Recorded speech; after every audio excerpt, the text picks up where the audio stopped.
Bilseydim ebedi köyde kalırdım.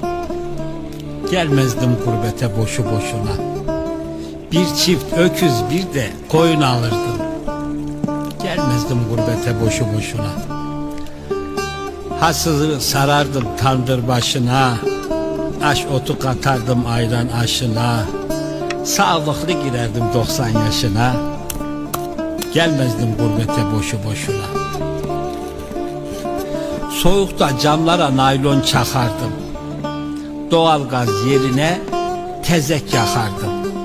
Üstümü başımı çayda yıkardım. Gelmezdim gurbete boşu boşuna.